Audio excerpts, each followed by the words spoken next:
basically anywhere where there was water and people on boats, there were pirates. Sure. It's Yeah. the nature of the beast.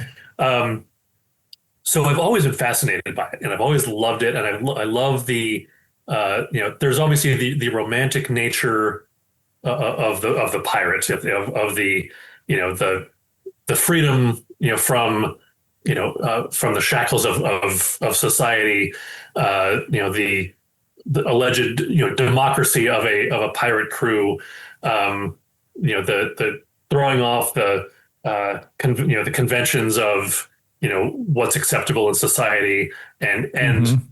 I'm also I love the ideas of adventure and exploration, just to go and see where no one has gone before or few people have gone before. um, that kind of excitement has always been Sure. exciting to me. So you put all that together, with a charismatic leader, like a pirate captain, like a Edward Teach or Charles Vane or one of these, uh, Henry Morgan, these bigger than Hmm. life, historical figures.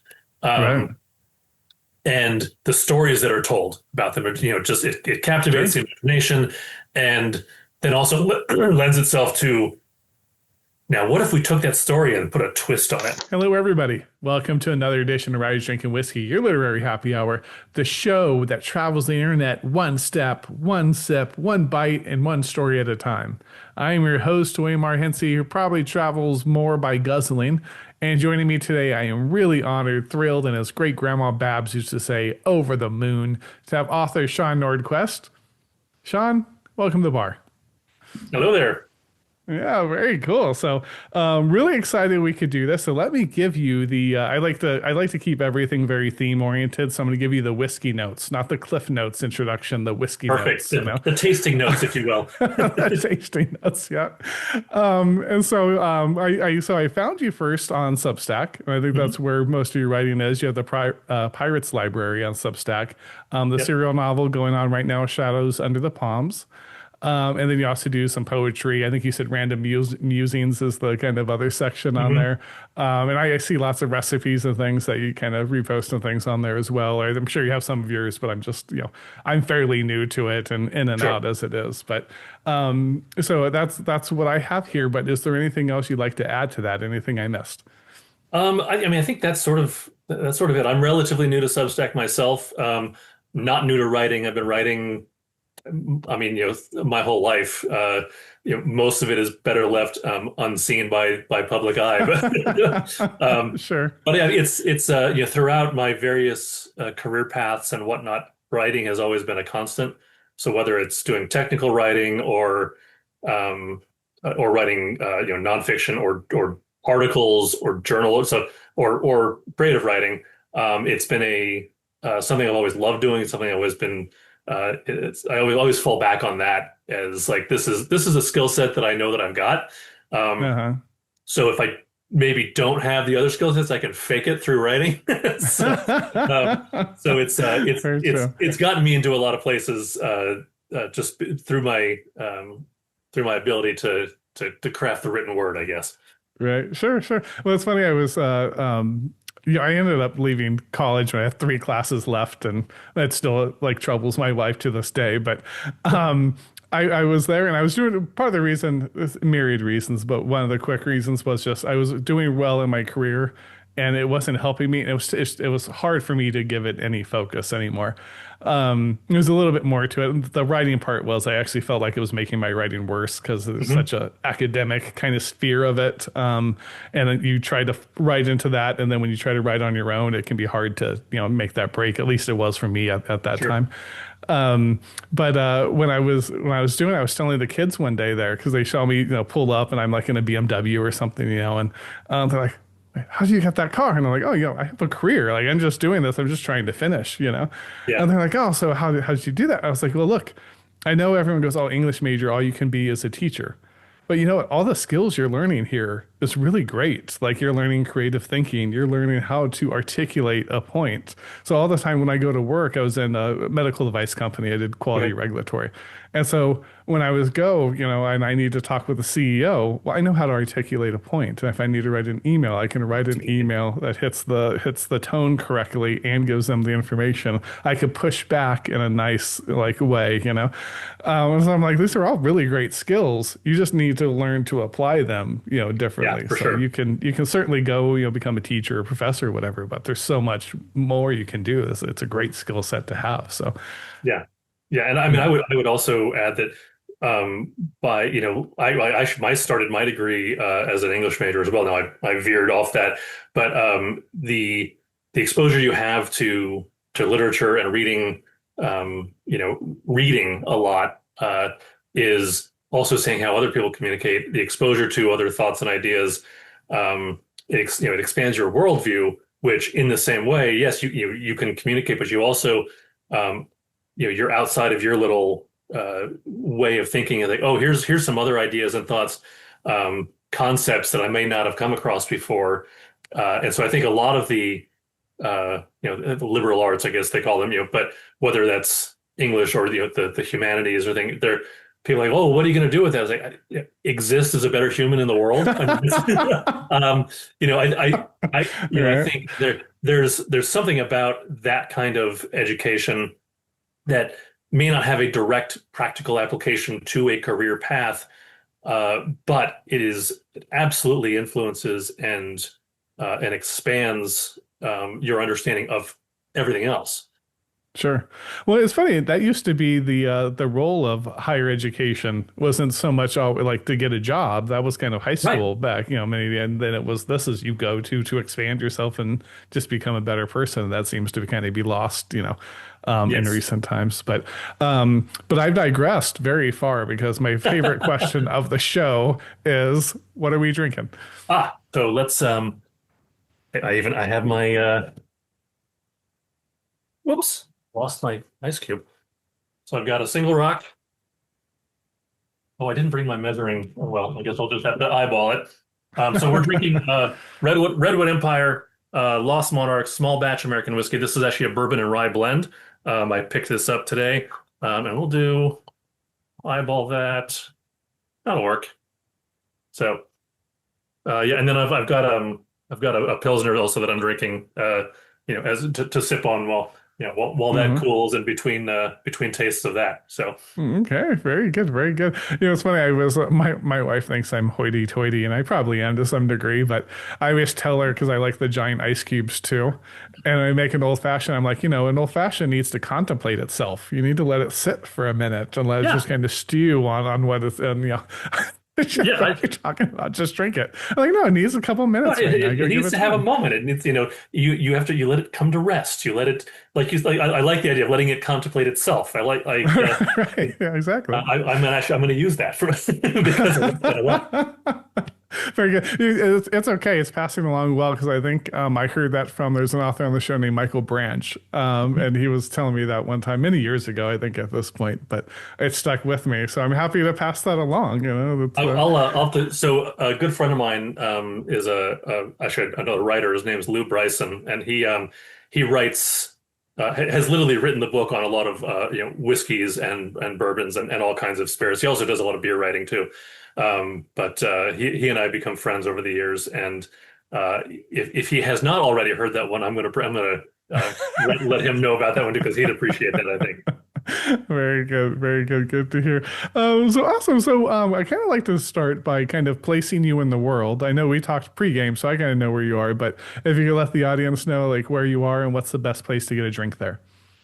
Oh, okay. Where I am, I'm in St. Petersburg, Florida, which is in the Tampa Bay area on the Gulf of Mexico, about halfway down. If in for reference, about an hour and a half from Orlando. Um, but yeah, just in the great little town in Florida. It is very hot right now. It is we're breaking all kinds of records as far as for this time of year. We've Hmm. also just entered hurricane season officially. It's fingers crossed that it's better than last year. Sure. As far as best place to get a drink, depends on what you want. We are. an embarrassment of riches when it comes to breweries. The Tampa Bay area is really the epicenter of where the craft beer movement in Florida happened. There's nearly 400 breweries in the state, and we have about probably about a third of them are in the greater Tampa Bay area. Uh, so and on top of that, a lot of we have a number of distilleries popping up as well. Let's say you're in downtown St. Petersburg, and you are a whiskey drinker, since we're writers drinking whiskey today, um, there's a lot of really great cocktail bars down there. One of my personal favorites is just simply called the Whiskey Exchange, and it has a fantastic collection of not just whiskey but all kinds of spirits. They do really good cocktails. They have a fun little gimmick where they have electronic stock ticker above the bar, Uh-huh. that has a number of their sort of most popular pours running across it. And the more people order them, the price will drop, by 25 cents or 50 cents or Right. something. Oh, that is really Um, fun. and so it's a fun little thing to do. But they have a really impressive selection, a very knowledgeable staff. It's not particularly expensive. Hmm. And then there's a lot of other places around that do great cocktails, have great cocktail programs, some excellent breweries. So you could really make a weekend of it, exploring Uh-huh. all the places. Right. I'm sure. I think the challenge would be with the stock ticker would be, can you drink enough to get the prices to go down? Yes. So I mean, the game for a lot of people is you go in with a group of friends and say, all right, well, tonight we're drinking this, Right. Uh-huh. and you See, start see to, it drop. and Yeah. they also like they'll do, they have, I think they have like, I think it's Tuesdays. I think Tuesdays they have like, $5 Four Roses old fashions. And, Hmm. they'll do stuff like that where, just a good straight up old fashioned, and it's really reasonable, very well made, Right. definitely worth it. Okay, have to check that out if I'm ever down in Florida one of these days. We like to get everywhere. I think the only time though we've truly been in Florida, my wife and I we went on a cruise, so we were in Miami and we were we made sure we got to stay for a few days. So I don't know, maybe 3 days or so. Mhm. But I think that was it. But we'll have to go in the off season because I'm already in California, so the thought of going somewhere hotter isn't Oh, like, well, and the and the thing is, humidity I like mean, melts me. you're in you said you're in Glendora, right?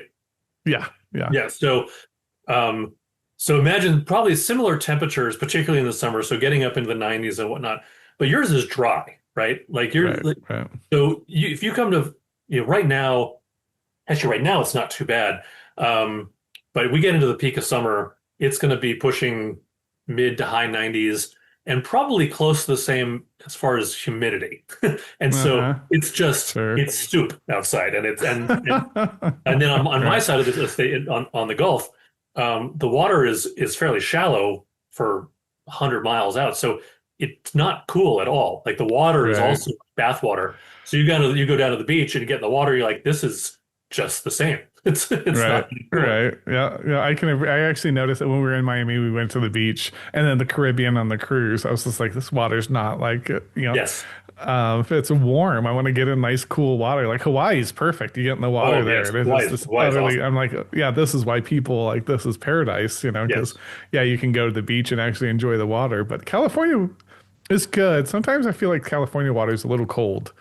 Um, Yes. Yeah. I mean, I mean, I don't know if we talked about this before, but I grew up in Los Angeles, so mhm. not far from where you are, and in Santa Monica, in particular. So I spent most of my summers on the beach, and in wintertime we didn't go as much Sure. because the Pacific is cold. Right. Yeah. Yeah. It does. It does. That's for sure. So awesome. So I wonder then to transition over a bit to your writing and stuff. Maybe I like to call it people's author journey, like it's Joseph Campbell's kind of the hero's Nice. journey, but writing style. I wonder if you could kind of take us on the the trip of kind of where you started leading up to today. Sure. I mean, like I mentioned earlier, I've always written. It was something that even as a kid, I enjoyed doing it, whether it was, uh, you know, poems or journal writing, and then I sort of, then I started writing, short stories. And I was very fortunate because both my parents are educators. My mother was an English teacher. My father was a history teacher. I was very fortunate to go to a school that really uh, really embraced and acknowledged creative, thinking and writing and that sort of thing. So I was always encouraged to do that sort of thing. And so I would write, you know, silly little stories. And I mean, I don't know, there's one that sticks out of my head and I don't remember why I remember it, but it was, a short story about, again, like most kids writing at the time, it wasn't me, but it was me. And I Sure. had this huge pool, and I had a dolphin that lived in this pool, and I went out and I swam laps with my dolphin, and then came in and ate enormous breakfast because I was so hungry. I mean, it was, and why I remember that I have no idea because it's very silly, but also Right. I was also just an avid reader, and both my parents read to me a lot, and read a lot of fantasy. So my mother read me the Once and Future King, so the Arthurian legends. My father read My Side of the Mountain, and uh, you know, later on, another one called The Animal Family. So there's a lot of both fantasy and then sort of folk stuff. Um, so I was just always completely smitten with stories and storytelling. And so when I realized that, oh, this is a thing, like I can write a story, I can Hmm. make things up and then began reading more and more on my own, and was very much drawn to sci-fi fantasy. I was a big Star Wars nerd too. I was, I'm of the Hmm. age where I saw the original Star Wars movie in the theater when I was 6 years old. Um, Hmm. and it's probably, I mean, people say, oh, it was a life-changing experience. It absolutely was. It was one of those. Hmm. I'm still a huge Star Wars nerd, and just absorb the lore as it comes out. And because so much of it is about the storytelling and about character, and then diving into setting, and the deeper you get, the more stuff you can learn, and so then I when I was reading fantasy, I was reading Dragonlance, and I was reading Tolkien, and uh, Stephen R. Donaldson, the Chronicles of Thomas Covenant, the Unbeliever, which was really my first exposure to sort of the anti-hero. Oh, Um, sure.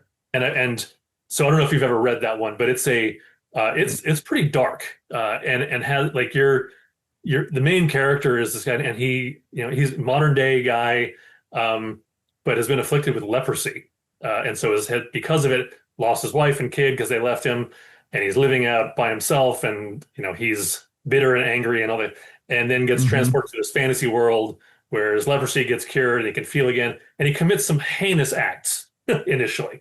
Um, Uh-huh. Sure. and and then I mean it turns out it's like a 6 or 9 book series or something like that. And it's this story arc of him. He never really finds redemption. Like it's not really a redemptive arc in so Uh-huh. much as you know, he fixes some things and he helps, but he's still a piece of shit. But he's still like not a good guy. Um, Right. but I remember reading that and thinking, oh, like this is a totally different way to tell a story. Um, Uh-huh.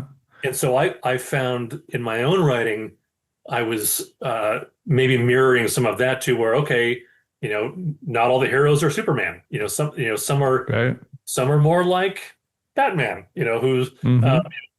who my first exposure to Batman, like so many others, was Adam West's very campy, you know, uh, Sure. where Batman never does anything wrong, or Right. where we know now that he's the man's not well. Um, Uh-huh. Right. but expanding my thoughts and about what storytelling is and writing is and can be. Um, and of course, the more I read, the more I discovered, and so I found myself writing, all the way through high school, and I wrote some really bad, sci-fi and spy stories and things like that, and into Uh-huh. college. Sure. And I thought for a while at the time that I was like, oh, I want to be a writer. I want to be, that's what I want to do. And certainly fell off that path after a while, and then didn't write for a long time. Um, I mean, I would write some poetry here and there, some journaling here and there, but it was probably a good 15 to 20 years before I actually really started writing like real stories again. Um, and that was it was actually after watching the very first Pirates of the Caribbean movie. Oh, Um, okay. because I've always loved pirates. I've always loved the sea and maritime stories and all that kind of stuff. And Pirates of the Caribbean was always my favorite ride at Disneyland, um, Mm-hmm. and then Disney World later on. But watching the movie, I was like, this, like all of a sudden, everything hit, and I started writing my own pirate story. Now, I wanted to make it as realistic and more like historical fiction. That's Uh-huh. why Sure. I didn't want to go down the Davy Jones and zombies and all that kind of stuff kind of Right. road because well obviously it had just been done, so I don't need to. But I was like, there's some really great stories that can be told in this world here. Mm-hmm. At the same time, I was also found a reconnection with Star Wars, writing Star Wars fan fiction, which Okay. was a lot of that came from there was a uh, an online RPG called Star Wars Galaxies, and it was a massively what are they MMORPG, MMORPG that was based in the Star Wars universe, and I was part of this this online clan group guild, whatever you want to call them, Uh-huh.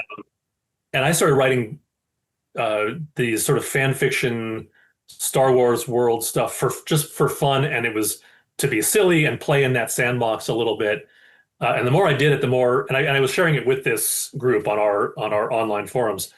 And the more I wrote about it, the more and did it. I was, including everybody in this group as characters and whatnot. And it was fun Uh-huh. and silly, but people really responded to it. They really enjoyed it, and they kept saying, "We want more." And I was like, "All right, well, I'll write another chapter of this."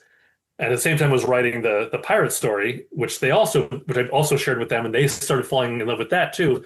And the more I did it, the more I was like, okay, I really like doing this, and and it feels good, and I feel like I'm actually writing something pretty good here. And so I leaned into it, and that eventually became my first full completed novel. Was this pirate story, um, which is not published, by the way. It is in a second draft now. There's a lot of it that needs to be, you know, cut whole cloth, so I did that for a while, and I really when I got finished with that, I was feeling really, really on top of it. I'm like, all right, I'm gonna make it good. I'm gonna write the second book. I'm gonna keep writing, and nothing came. Like it was just like, and it was at the same time there was a lot of stuff with career wise that was challenging, state of the world, finance, all that kind of stuff, and the writing Uh-huh. sort of fell to the side again. Um, and that was probably a good. And I would write again in sort of fits and starts over the next several years. But it was probably not until last year that I really reconnected with it, and said, there's no reason for me not to do it. Um, I need but I need a place, like I need a platform. I don't want to just write for myself, which I certainly can do, but the motivation with that only goes so far, especially in the beginning. Sure. And that was how I found my way to Substack. Mm-hmm. And found all of a sudden, like there's all these other people writing really cool stuff, and all over Mm-hmm. the map, genre wise, and being very supportive of each other, um, and actually giving feedback and saying, "Oh, I really like this thing you did," without any advertising, without any politics, like all the stuff that just to me has infected all of other social media. It was, Right. and so I was like, all right, well, I'm just going to start doing stuff here. And then I gave myself sort of a weekly. it started off with, well, I'm going to post 5 times a week, and I'm going to post because I'm going to do like a blog musings type of post. I'm going to do poetry. I'm going to do a chapter of my novel. I'm going to do a short story, and I'm going to do one other thing that will. I realized after a couple of weeks, like that's really ambitious, and um, Sure. and it's probably it's just going to lead to disappointment for not just for myself but for everybody else. Yeah, or the So I've burnout of trying to keep that pace going. right, and I mean the reality is, I also have a full-time job, and I have Hmm. a wife and a home, and other people that Right. require my attention. Um, so I've dialed that back, but it's still, my commitment to myself is to do a chapter of the novel each week and to do a short story each week. And and if I can do more than that, great. But those are the two that I'm like, all right, if I can do that, I Uh-huh. consider it a successful week. So Sure, sure. that's a very That's long. funny. It kind of reminds me of I went on this. I still love Raptors, right? But I went on this very obsessive stage where literally my wife still, and this was many years ago, remembers a time where we picked our kids up.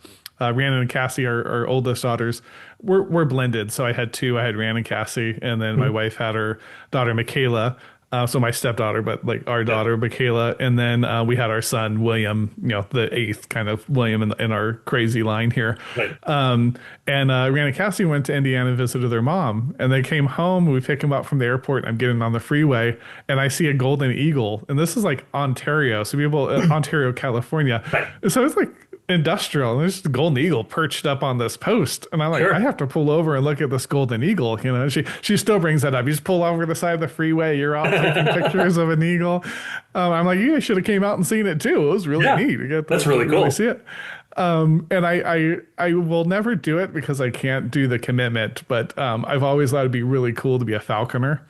And I read Oh books yeah. on it and everything. And one of the books I read, the guy was like, you know what? One falcon, happy wife, two falcon, no wife. And I think that sometimes like with the writing stuff I do, I'm like, okay, I work on a book at a time. Once I Yes. do this show, that's kind of really my two right there. But I'm like, man, if I take on any more with this, like it's gonna be no wife. Like they're just gonna be like, where are you? You've Yes. disappeared. Yeah. So I can appreciate that completely, like I'd, juggling the I'd, I'd have job a and the wife falcon. and family. But I'm sorry, go. You were going from there. You wanna? Yeah, I mean, one of the parallels also is, and I said that I didn't really write much, really referring to creative writing because Sure. one thing I have been doing pretty consistently, I started back in 2008, I guess.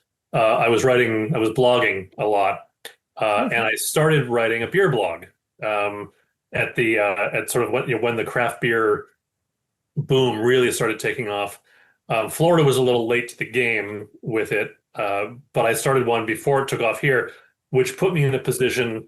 Oops, sorry, I keep kicking my table. Um, No worries. uh, Put me in a position to, as breweries were opening up, um, I was there. I was invited, and so I got to meet everybody as they were up and coming. Um, and and the more that happened, the more I got asked to do stuff, and then I was writing. I wrote for a couple local newspapers. I wrote for a couple of the national beer magazines and websites. Um, and while it was a hobby, it was fun. Um, then it started actually making me a little bit of money, not like beer money. That was um, Sure. but then it actually turned into a full-time job where I ended up taking over the state trade guild for the craft brewers of the state of Florida. Uh-huh. Uh, and so, but all of that came from because I was writing about it. And so Sure. people were, they knew me, they knew my name because they knew I was the guy writing about beer. And whether it was reviews of beer or whether it was about here's what's happening in the industry, here's what's happening in the state with our laws and legislation, stuff like that. Um, and I was, I wrote well enough that people continued to read, which is, I guess, Uh-huh. um, and so so the writing never stopped. It was just what I was writing. Um, I don't write beer stuff anymore, really, because blogs have kind of gone by the wayside, at least in the beer world. And I've, I think I've said all I need to say as far as beer goes. Uh-huh. Other than I Sure. like it. So speaking of which, I'm Sure. going to crack open my beer here. So this is called Postcard Pilsner. It's from a local brewery called Green Bench. Just a nice American Pilsner. So Yeah. Yeah, very good. Thanks for that. It's funny that it's one of those things where it's like when you mix your passion with and it becomes your job, right? And it can right, be great, and then also it can get to be like, okay, I'm a little worn out, with this now. yeah, I'd like, yeah. so. And I mean I still work in the beer world. And it's my full-time job. Um, but I don't write in the beer world Uh-huh. anymore. Sure. So and it definitely, I can't complain about the position that I'm in because it's it affords me a lot of freedom and it gives me a lot of um, access to a lot of stuff. Um, Mm-hmm. but I'd be lying if I said it was still as much fun as it was when I started. So Uh-huh. Sure, sure. It's funny. I've thought about I just don't love social media. I get bored with it very quickly. But my wife would always be like, "Oh, what? You should start writing about whiskey. You always go do it." I'm like, but my writing would be like me likey, me no likey. right, yeah. Like, I Well, and really like also this one. That one, not so much. And that would be and the end. I have and I wrote about beer for a while. Um, and then I met the other people who were writing about beer and whiskey as well, um, who are really, really good at it. Uh-huh. And I'm like, they've forgotten more about whiskey than I'll ever know. Uh-huh. And Sure. so I'm gonna let them do that, and I'll buy their book and Uh-huh. Right, right. uh, Yeah, exactly. and, and Like, I'll oh, and let there's notes of pickle. I'm like, pickle. I go, pick oh, a what? okay, well. Yeah, there's notes of leather and regret, and so, I would actually probably know the regret one. I would pick up on the regret yes, taste on yeah. that. For But some reason, that's always the first thing that comes out. I don't know why, or maybe it's the last. I'm not sure. if you're watching Writers Drinking Whiskey, you believe in independent media and discovering artists and creators for yourself. Thank you. You are appreciated more than you know. And to that end, I will be releasing my latest novel, Pirates of Appalachia, as a weekly serial on Substack. What is Substack, you ask? Very good question. It's an app where you can sign up to support independent creators directly, from news to podcasts to YouTubers to a growing community of today's very best short story writers and novelists. What is Pirates of Appalachia? You must not have been paying attention the many years of this show. So, for you in the back of the class napping, which was what I was generally doing as well. Pirates is an epic absurdist satire featuring a band of bootlegging buccaneers who take to the rivers to sack the grandest city-state in the world, Pittsburgh, and prevent its encroach upon the unincorporated lands of Appalachia. Pirates is satire with its buck-teeth bared and ferocious eye set upon everything and anyone. And thanks to your support, it's not neutered by corporate mandates or performative activism. I've been a writer for a long time. My short story anthology Without Expiration won an American Fiction Award and was named one of the best indie books of 2020 by Kirkus Reviews. And my Christmas satire, A Fire for Christmas, won 2 American Fiction Awards and an International Book Award. And Pirates is not only as good as those books, it is better. As every day when I sat down to write this, I was challenging myself to become a better storyteller, a better writer, a better person, and a better drinker because it drove me to drink quite a bit. And now my alcohol tolerance is like 3 bottles of Jack, and it's expensive and probably bad for my liver. Pirates will be complete in its entirety on Substack. So if you go on there, subscribe to me, you'll get Pirates, you'll get a free ebook, and for anyone that wants to support the show for $5 a month, you'll also get a lot of behind-the-scenes stuff on Pirates. You'll get a free audiobook of Without Expiration I mentioned earlier, and you'll get early access to all of these Writers Drinking Whiskey episodes months and months early. And for every 100 subscribers, I'm going to host a Writers Drinking Whiskey happy hour directly for subscribers. So you'll come on, we will chat, we will have a great time. So support independent storytellers and join the community. The link will be in the description and in the pinned comment. And if you're not inclined to check out Substack, not a problem at all. You can support the channel by becoming a member on the YouTube box or just continue watching. We'll run you a tab. Now back to your regularly scheduled programming. Getting into the pirates piece a little, because I know you said you were fascinated with maritime things and such, but what is it that first drew you to it? Is it something that was early on too, or just kind of reading, or what started that Well, fascination? I would say it probably my fascination is more with maritime and nautical mythology and folklore and history. Hmm. And I don't know if it was one. I mean, growing up on the coast, my father was a avid sailor and fisherman and whatnot. Spent a lot of time at the beach. I mean, several summers in a row when I was a kid, many summers. My summer was spent on Catalina Island, Hmm. and so I've always loved the ocean and the sea.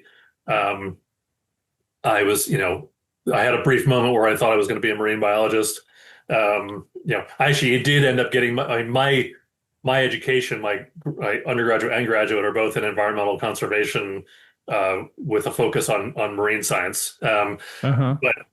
But I've always loved the ocean. I've always loved being on the ocean in the water. I surfed, scuba dive, all that kind of stuff. Um, I remember there was a book that I had. Of course, it was a book uh, that was part of a whole series, and I don't know if it was like a Time Life books kind of thing or what it was, but the one of them was all these uh, historic um, maritime stories from as far back as ancient Greece and Persia with uh, the Battle of Salamis, where the Greeks beat the Persians, to the English, and sinking the Spanish Armada, to pirates, to the sinking of the Titanic. Which, I mean, I'm old enough to remember when we hadn't found the Titanic yet. Oh, It's sure. I remember that it's too. Yeah. still it still Uh-huh. blows my mind that that happened in my lifetime. Um, but so all of the historical stuff of the sea, I've always been in love with. And then you know the and then of course there's the legends and folklore of pirates, and the golden age of piracy, and not just in the Caribbean but throughout the world. So off the coast of Africa and India, and off the coast of China and Japan, and I mean all of the places where basically anywhere where there was water and people on boats, there were pirates. Because Sure. it's Yeah. the nature of the beast.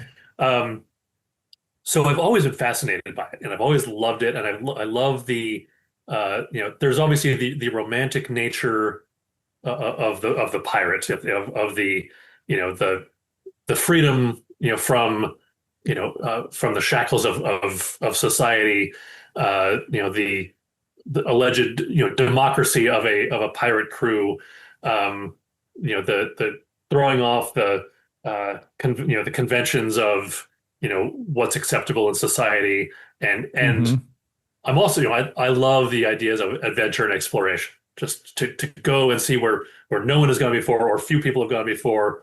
um that kind of excitement has always been Sure. exciting to me. So you put all that together, with a charismatic leader, like a pirate captain, like a Edward Teach, or Charles Vane, or one of these, uh, I mean, Henry Morgan, these bigger than Hmm. life, uh, historical figures, Right. um, and the stories that are told about them, just it captivates Sure. the imagination, and then also lends itself to, now, what if we took that story and put a twist on it? Like, what if we, Uh-huh. and so Yeah. I've always, like I said, I've always been attracted to it. And when I got to play in the pirate world, the more I did, the more I wanted to.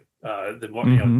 and I mean, as a writer, sometimes we find ourselves, in going down the rabbit hole of researching information to make sure we get it exactly right. When it doesn't need to be. It's like, well, what Right. what kind of shoes would they be wearing in 1702 in Barbados? Uh-huh. No one Right. cares. Like, really, Yeah. really, no one cares. Right. Exactly. Right. They wore whatever they could get their feet into. Um, Uh-huh. but uh, but I did a lot of that kind of research and reading because I wanted. particularly from the historical aspect, I want to make sure I got the historical aspect right about pirates and that kind of stuff. Because what I don't want is for some pirate historian to say, oh well, they didn't actually have that until Right. 1715. Yeah, you don't want to break the illusion, like the Right. suspension of disbelief, right? With Yeah. something that's, oh, they're drinking Coke, right? And it's like, okay, Right. they're Yeah. Exactly. completely Exactly. out. So there's a level where you can sort of slide, but you know, uh, the types of buttons they had on their shirt is probably not as important. Right. Sure, sure. And it's funny because I think there's something with the pirates that appeals to that like inner anarchist in us, like I think Oh, everyone 100%. kind of desperately wants anarchy, but it would be chaos and mayhem, right? We Yes. don't actually want it, but you want that sense of I'm just gonna go, do me, and we're gonna go on the Yeah. high seas and have an adventure and Well, one of the things that actually one of the interviews that Johnny Depp did about playing Jack Sparrow was sort of where did you get the idea for for the swagger and the story? And he said, well, if you think about it, like the pirates of that time were sort of like these rock stars in the same way that we looked at rock stars from the 60s and 70s. They were lawless and hmm did everything with reckless abandon, and which is why he based his portrayal off of Keith Richards. And right, so right. Yeah, which then of course they got Keith Richards to come in and play his father, which was perfect. that's hilarious. Um, Yeah. and then they got um, Paul McCartney to come and play his uncle in the most recent one. Um, but the but yeah, I mean, this idea of the anarchists, the rebels, the rock stars, who we all kind of have that in us. Like, what, I want to I want to walk away from my job and Uh-huh. go light shit on fire and and Exactly. drink from a bottle and Uh-huh. it's like, Right. well, all right, so I'm gonna go light my camper stove and drink from something I got at the supermarket. But it's Uh-huh, sure. Well, and I also think on with it kind of makes perfect sense when you combine that with like sci-fi, especially like Star Wars, where they're out like exploring space, and Star yeah, Wars still has a very big air of mystery about the galaxy. right, And that sense, like on Earth, I don't think it's completely true because there is, especially when you get to northern areas, even the Amazon, there's still lots of unexplored sure, places where we really haven't done anything. But it feels like the Earth, the land has been explored.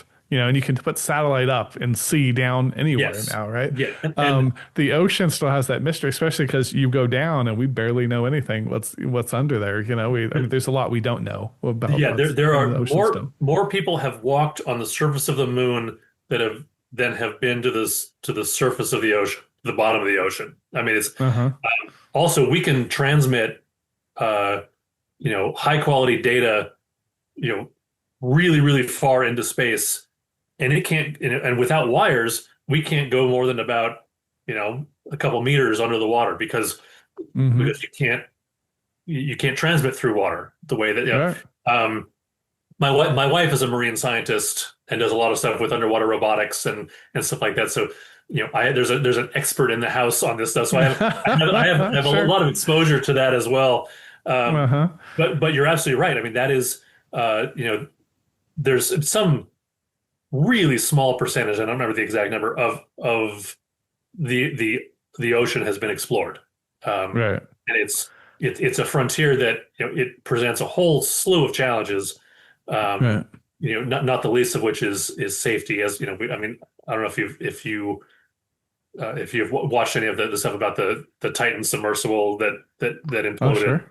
hmm Um, and like my wife knew some of the people involved in Oh, all of wow. that. And so, but there part of that is also that spirit of exploration is Sure. pushing those boundaries. Um, hmm and of course, there's always hubris involved when you're pushing boundaries further than. But I would say that is true wherever you're exploring. I think it was probably Right. true when people were exploring the New World. There's a hmm lot of people that didn't come back. So, Right. Yeah, exactly. and whether it was they were lost at sea or succumbed to some unknown tropical disease, hmm or ended up on someone's their head on someo's stick. Um, Right, right, really, it yeah. just Yeah. What's funny about it too is the human. It's very human, right? That you want to go do that. So it's like you hear about the old astronauts and the test pilots, and when they were like they could go die, and they're just completely willing. It's like, yeah, we Oh know, yeah, but that we have to do this. Like there's that just drive to like just to do it, and that um, it's I don't know that I think we want safety and like everyday things, but I think there's a part of most people. I mean, maybe it's not, nothing's universal, right? But I think Mhm. most people, there's also the wanting to strive for something, to even struggle a bit. It's like if you go like, I'm a big Steelers fan. I think of this Steelers sign up I saw in the that. video Yeah, behind me. And the times when we win a game by 35, which is very few anymore, but you win a game by a lot. It's fun in the moment, but I don't think about those games. But like the Super Bowl where they beat Arizona and they have to win right at the end and have a lead, yeah, and it's that struggle back and forth. That like still gets me excited when I see sure. it. Or the things when you had an opposing force that you had to struggle against and overcome, and sometimes Yeah, even not. Sometimes even fail in that journey and have to come back from it. I think it really speaks to kind of the heart and in a way that just kind of safety and not comfort doesn't. yeah, It's like we need some comfort at the end of the night or something, but I think during the day you need something to yeah. And strive I for. think there's certainly something to be said for if when everything comes easy, and there aren't challenges out there. I think it becomes self-fulfilling. Like um if you are raised in a way where you have everything you could ever need, and you don't have to worry about, well, what, am I going to eat tomorrow? Am I Hmm. going to, be able to, am I going to have a job? Am I going to have enough money to buy the things I want? Um, if you don't have to struggle, or it's not a challenge, um, I think then you begin to lose the desire for that, and then you sort of stagnate. Now again, like you said, nothing's universal, um, Sure. but I think if the what do they say? Iron sharpens iron, or steel sharpens steel, or whatever it is. Uh-huh. Right. Now there's also a point of diminishing returns, where if everything you're doing everything you're doing is always adversarial, then Everything's a struggle, that'll right? wear you down. Right. Yeah, I just want to absolutely. eat, man. I don't even. I know, really. It's like Yeah. when you have those relationships with people, right? You can have someone you maybe have some friction with, but still be really great friends. But when it's Uh, all friction all the time, it's like, oh man, I just, yeah. can we just Yeah. choose a restaurant? I can't argue over the restaurant now, Right. Right. You choose. No, I don't want to choose, right? It's like everything's a struggle. It's like, I can't handle Yeah. it. So, Yeah. yeah, yeah, very good. Clickety clack, clickety clack, clickety clack. Ding. Oh, hello. You caught me right as I was putting the finishing touches on my epic absurdist satire, Pirates of Appalachia. And now it is time for the long road to publication and the long editing process. As writers, we spend tons of time editing our work. The hardest part, I think, of the editing process is really like the proofreading, the copy editing, because you were so immersed in it. I've just spent 13 years immersed in Pirates, got it all together, went through, edited it front and back by characters, all these different asymmetrical ways. And still, it's going to have typos in it. And they're going to horrify me one day if I ever find those in the actual printed edition. The way I combat that is with Edit GPT. You found today's sponsor. The link is on the screen now. I'm going to put it here. Here's the link. If you're on the podcast forum and you can't see me pointing up at that link, if you're on a podcast, you're really missing out. I'm really animated with my hands. But if you can't find it on there, feel free. You'll find it in the description. It helps support the show, helps restock the bar, helps keep this guy happy so that we can keep putting all these shows out there for all of you. Thanks for everything. Let's get back to the writing, because Pirates of Appalachia is not going to finish itself. The one thing Edit GPT cannot do is save the file for you. So I'm going to make sure to save that now. So I want to get back to my work. You get back to your regularly scheduled programming. So was curious too, because I think one of the things in your brief bio was that you were big on travel and such. So Yes. one of the questions I like to ask people, because then I can set my future itinerary here. What's one place everyone should travel to? Oh boy. Um, I mean, travel, other than writing, I mean, travel is probably one of my biggest passions because I don't know that I could pick one place because every place I've gone, there's something there that's really special and really unique. It is, it is what we and my wife and I have two sons, mine who are 25 and 21. Oh my God, I guess he'll be 22.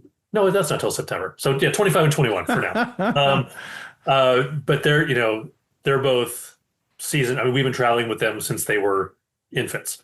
And they've done a lot of travel even on their own. Um, but we've, I would say our most recent trip, big trip was Spain. And it was absolutely incredible. It was, I mean, and I say this, but of course I end up saying this about it, almost every place I go is one of my most favorite.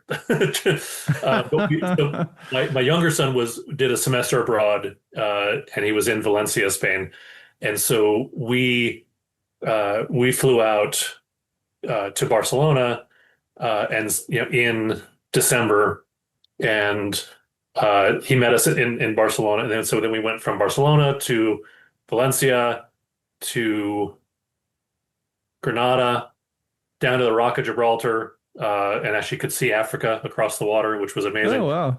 Up to Seville, and then to Madrid for New Year's Eve. So we had Christmas in Valencia, New Year's Eve in Madrid, um, and I mean, everywhere we went in Spain was just incredible. The Mhm. people are some of the friendliest that from anywhere I've been.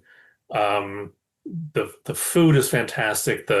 Just the culture and uh, community of every place we went. And they're very different. Barcelona is very different from Granada, just different from Madrid. I mean, but just the everything we got to see and do was amazing. And then particularly down in Granada, in the southern part of Spain, there's a lot of influence from North Africa. So there's a lot of the Moorish influence, Sure. as well as Northern European. So there's all these influences from all over, the Mediterranean and that part of the world. Um, and so there's these fortresses and palaces that have been there for nearly 1,000 years, and Hmm. and instead of tearing them down, they built on top of them or added to them. In Granada, and now I'm drawing a blank on the name of it. Um, this very famous palace that had Moorish kings, that had Spanish kings, that had Andalusian kings, like all these, and instead of just kind of like taking over what the last guy had, like, well, I'm going to make mine better and bigger. And so you've got like boom, boom, boom, Hmm. like all these, and they're just increasingly more beautiful and opulent, but without being like, sort of, too ostentatious. Um, Uh-huh. you know, and uh, so then you've got this history of, and of course it was also major trade routes, Oh, from sure. Africa up into Europe. And so there's this blend of cultures, and then the food is just die for. It's Very good. and the other great thing about Spain too was the cost of stuff was so inexpensive compared to not just the US but other places that we've been in Europe. Um, we we would go to these restaurants that uh, for a family of four adults, including cocktails and bottles of wine and desserts. These meals would have been four, five, $600 easily, Sure. uh, and we're looking at like 150, $200, and not on a regular basis. Like this was for Christmas Eve dinner. Um, Right. but but then we'd go out and have these great lunches and dinners for really inexpensive. and be absolutely full, and then not feel like garbage the next day too. So we're Sure. eating this food. It's fresh. It's well made. Very few preservatives. Um, Mm-hmm. just and then so Spain is would be high on my list. It'd be a Right. really any time of year. The previous year we went to Germany and rented a camper van and flew into Zurich, Switzerland, and then drove up into the Black Forest, up through Nuremberg and Stuttgart, and then down into Bavaria. And this is all again during Christmas. So we're visiting all the Christmas markets. Like that was one of our big. Uh-huh. Um, and again, just had the absolute wonderful experience with everybody we met, food and drink, like just Uh-huh. ridiculous. You know, and again, but like not spending very much, but like getting over there, is not it's not cheap. Right. It's not super expensive.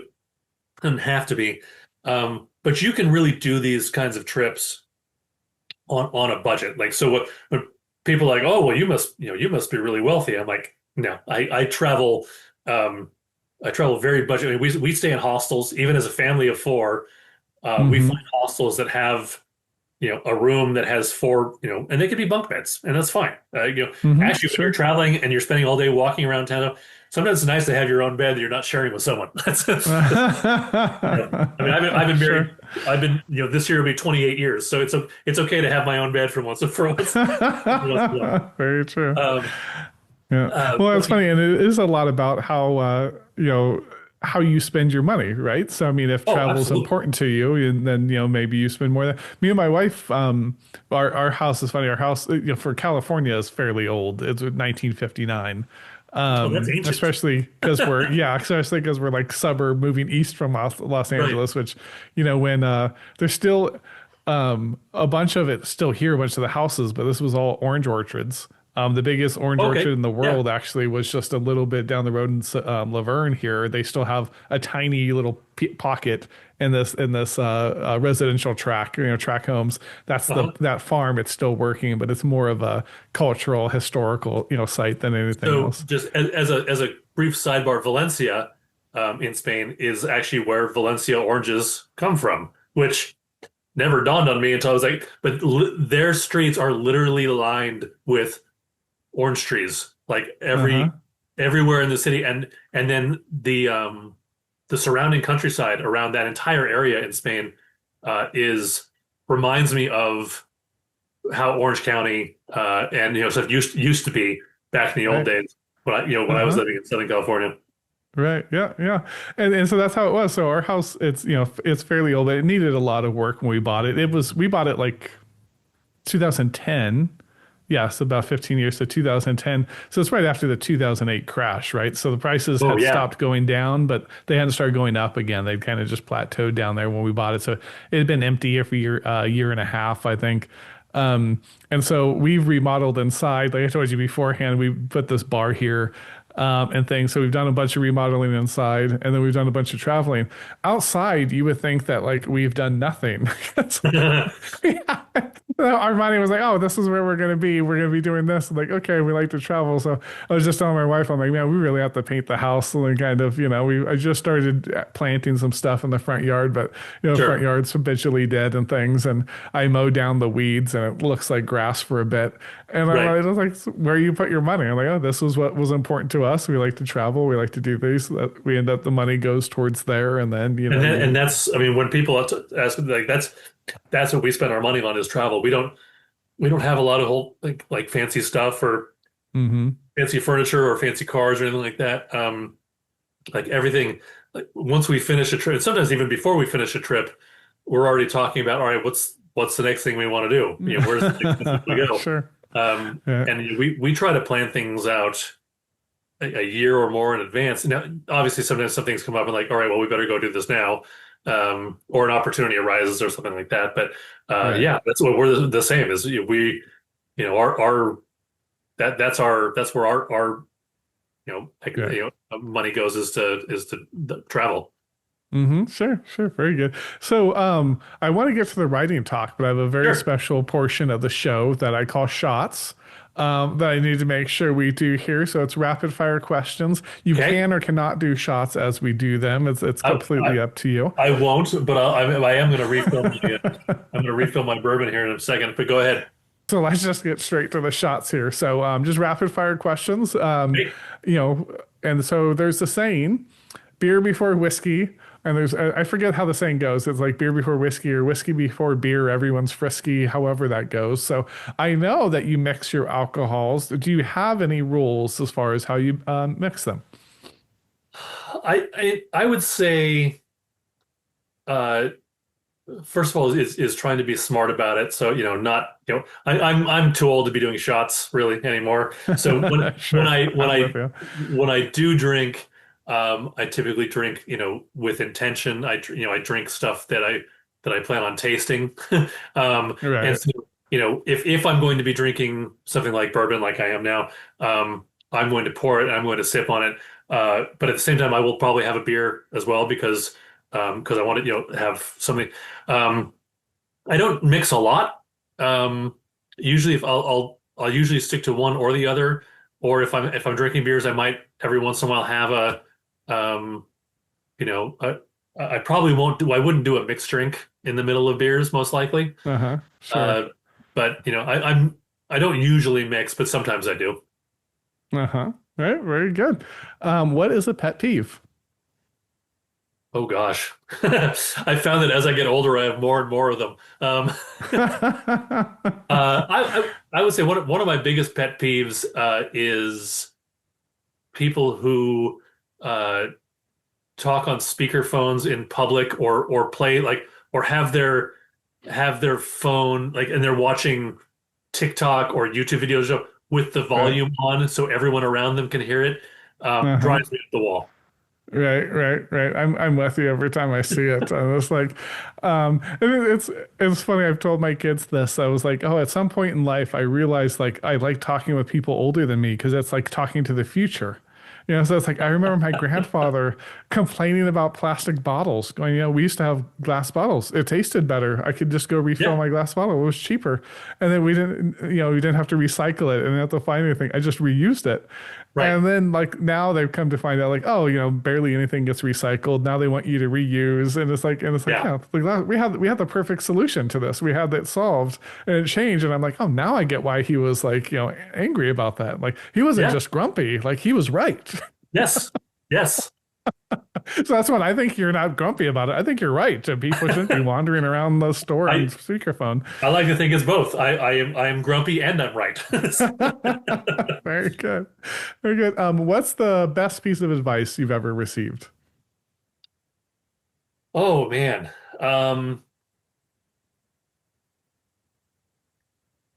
Gosh, that's tough. I mean, I would say,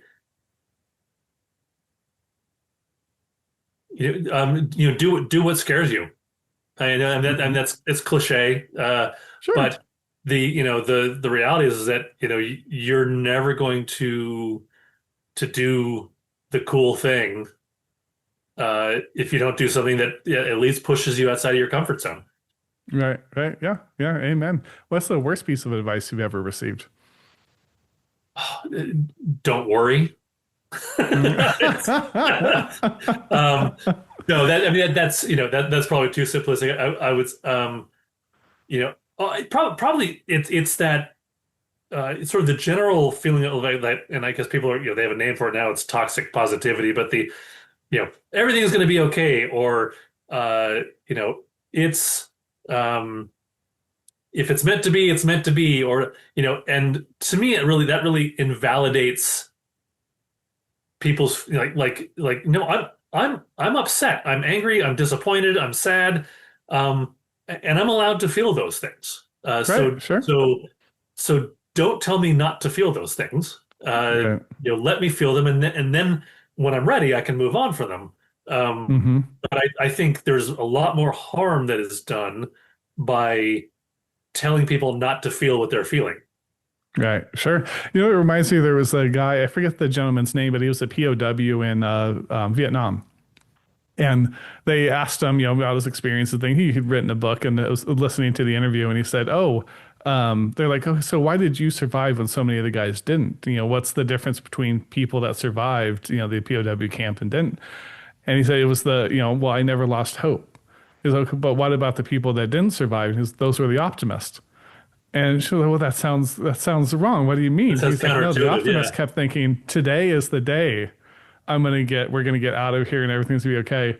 And when that kept not happening, they'd be crushed and they'd be hopeless. I never thought it was gonna be today. I just never lost hope that it would happen. Interesting. Yeah, so it was interesting. I was like, oh, I always remember that. So when you said that, it always reminded me because it's like you're going through something that's like, okay, well, you get diagnosed with cancer or something. My dad has stage 4 colon cancer, and he's had it for, geez, I think around 15 years. Which is amazing. Wow. They didn't think he was going to have 18 months, and he's had Yeah. a long time, and he's mostly been healthy. So we've been really blessed. But he never shied away from the fact that it sucked, right? And the things are going on, like he would be upset, That's but it was like, that's what I but I mean. can Like, but I can keep fighting through that. But you yeah. have to, if you don't acknowledge it, yeah, you end up Yeah. getting crushed, Yeah. Yeah. That's the optimism. But yeah, I would agree. That's one of those things, like being able to, being allowed to say, this really sucks. And I'm right, mad at it. I'm angry. I'm sad.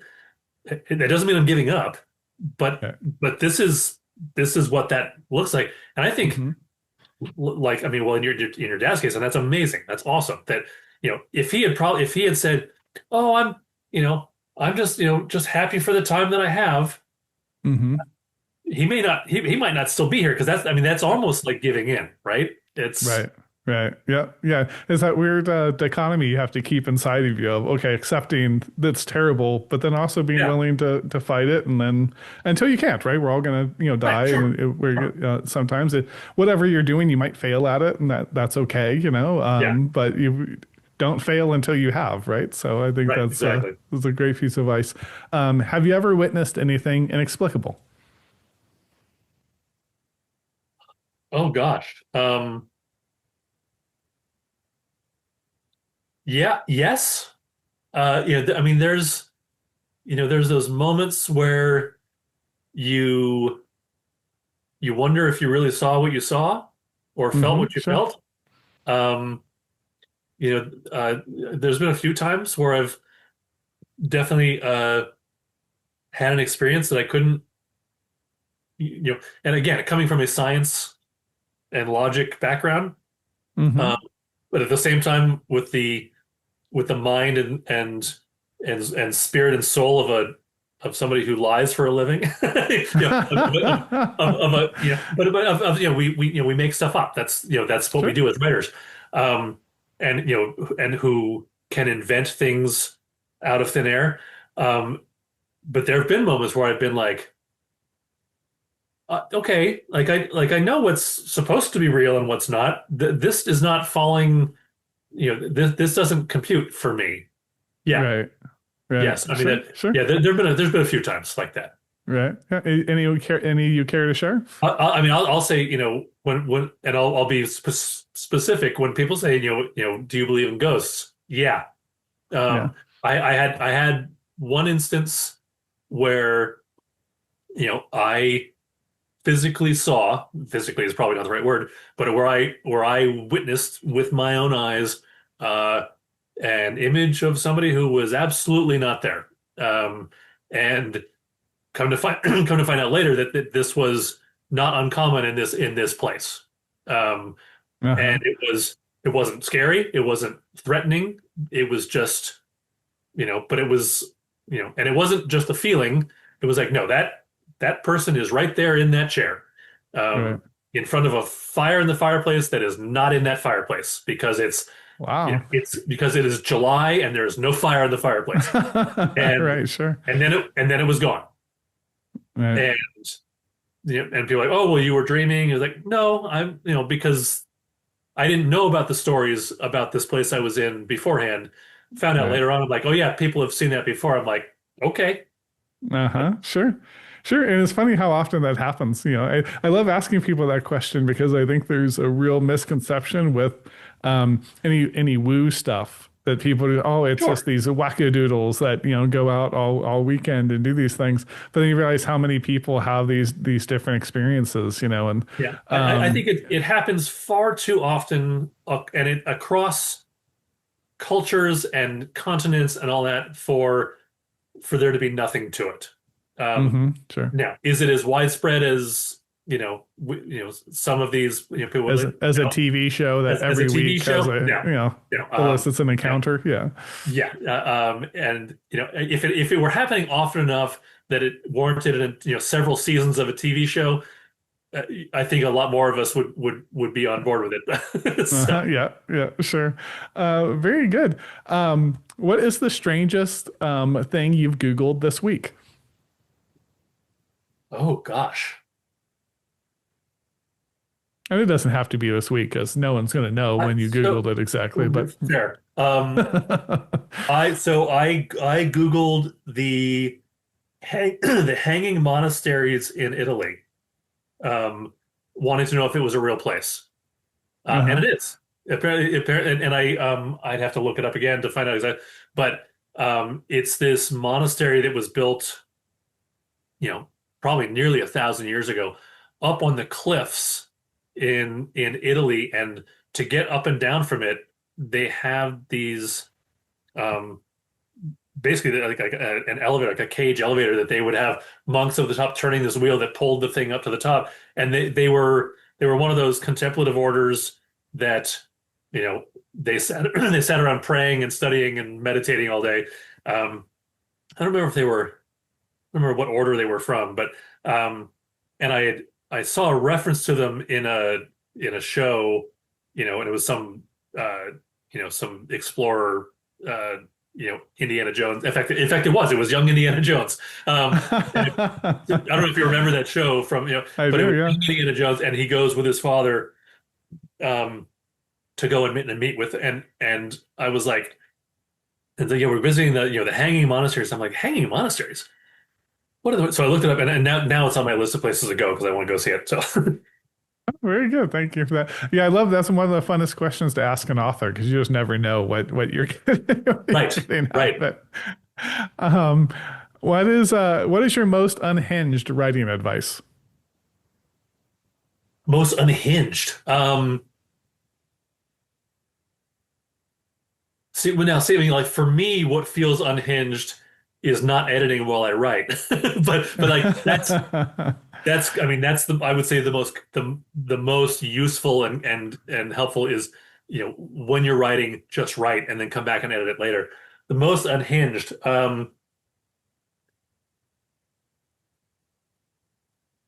I mean, I'd say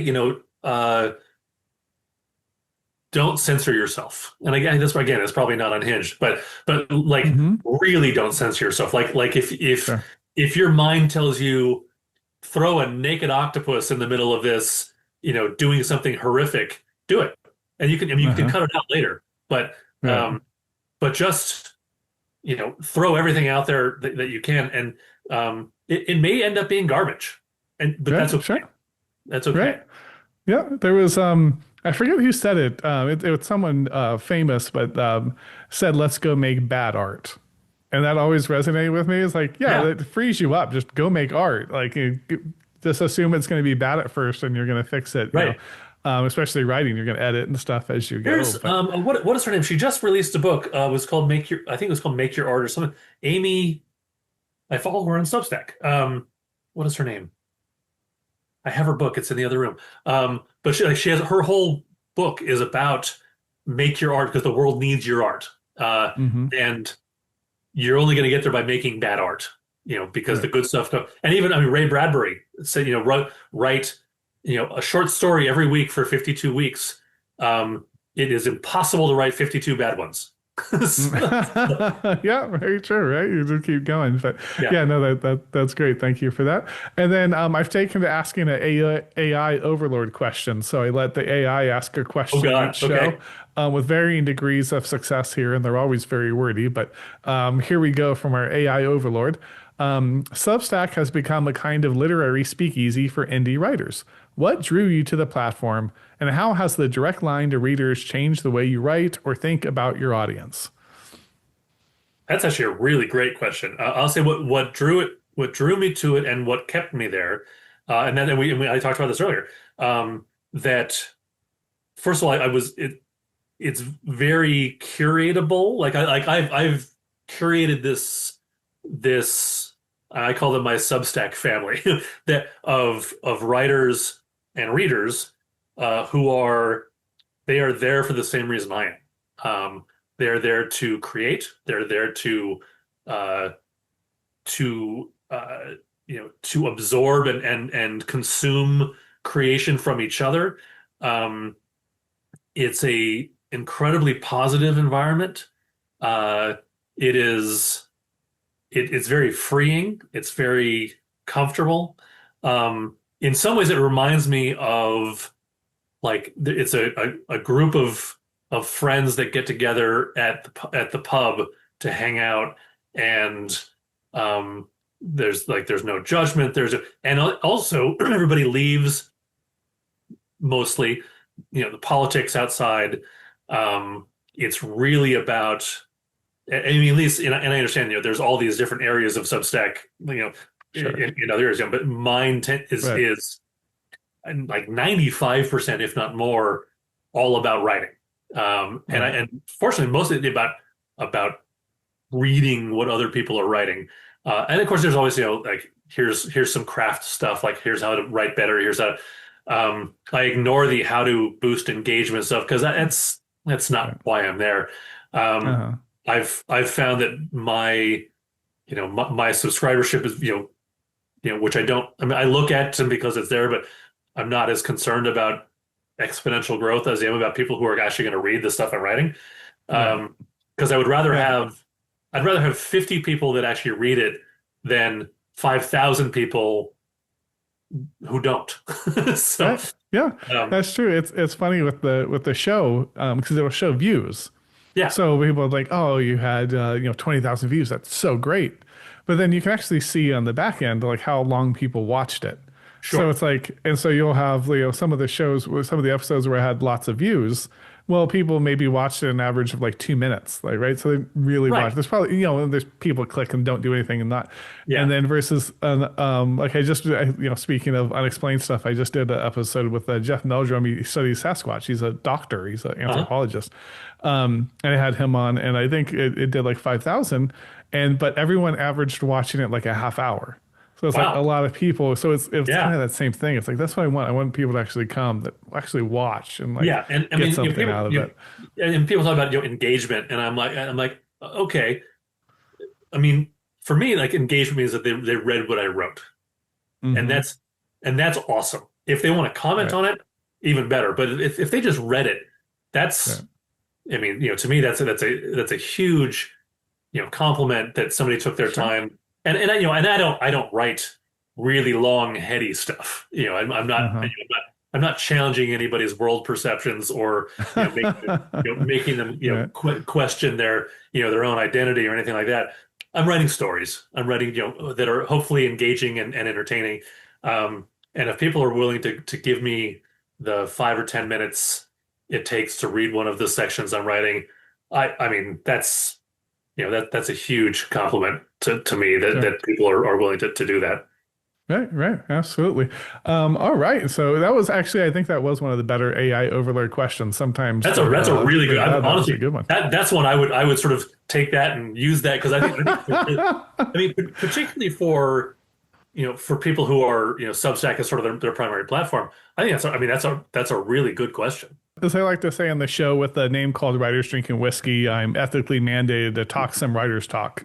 Yes. And I think that was a great place to transition over to it. I did want to talk about Substack generally, but then also just the serial novel more, specifically, because I get interested in it. So the stories, I think I have one behind me. I wrote lots of short stories. If I can get my finger on it, it's my short story anthology Mhm. without expiration.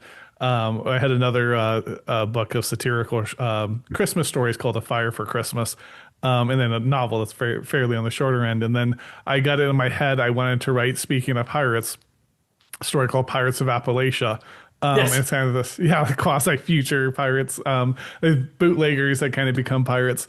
And so it was wild, and it was the exact story that like agents tell you not to send them because it's like 220,000 words. Oh, Speaking geez. of being uncensored, yeah, it's Yeah. really uncensored. I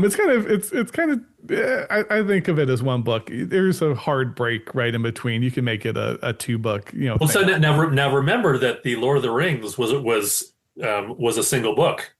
Right, So right. Yeah. Yeah. I actually looked that up because I was joking with someone on this show that if I wrote a fantasy series, I'd want to write the whole thing before I released any. I know no one right. does that, but I'm like, that's how I'd want to do it. And Yeah. then I was like, actually, I think that's what Tolkien did. And then I Yeah, looked that's at it. exactly what he did. He did, yeah. Yeah.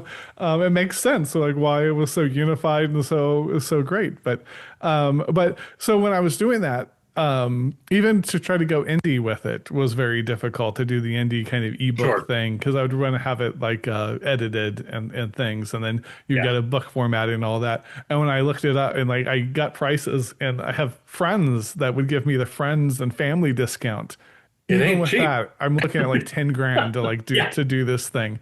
Yeah. And it's like a sweetheart deals all across, like cover. Everyone's giving me a sweetheart deal, and I'm like, okay, this is crazy. I can't afford to just blow 10 grand on this. Right. I tried getting it out there, but I don't have enough of a name. You have to do that book. You have to be Stephen King or something, right? Because Yeah. to get them to put that out.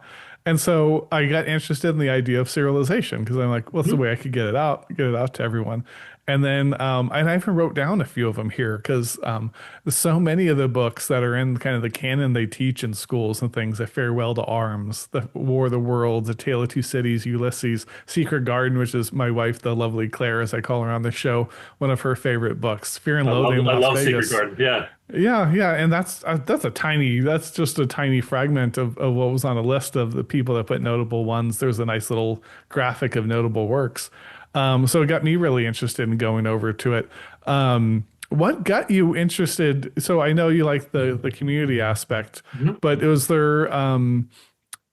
there a reason you chose kind of doing the serialization versus doing kind of, going a traditional publishing route or just going kind of an indie, the traditional indie publishing Yeah. route of producing an ebook? So I think it came about very organically because I don't because I don't know what I'm doing. Um, I because when I wrote my pirate novel, I was writing it, and the same with like the because I started doing with the Star Wars fanfic stuff, and I was just doing these episodic kind of things. And then when I was writing the pirate novel, I was writing um, what were essentially chapters, and then posting them, to this group of forum friends. Um, and I would get, and part of it was, because I wanted to share it, and it wasn't done, but I wanted to share what I had done. But also I was getting feedback. I was getting, you know, mostly, a lot of it was like, was very kind, but not particularly helpful. Like, oh, this is great. Uh-huh. Okay, Sure. thanks. Right. But then I would get some people, saying, well, help me understand why this happened, or I don't get what this meant. And that, I was like, oh, okay, like I see what you're saying. So and it helped me, uh, you know, in my own head say, okay, well, first let me explain it to myself, and then, or like, oh, wow, yeah, I didn't think about that. That doesn't make any sense at all. Um, Uh-huh.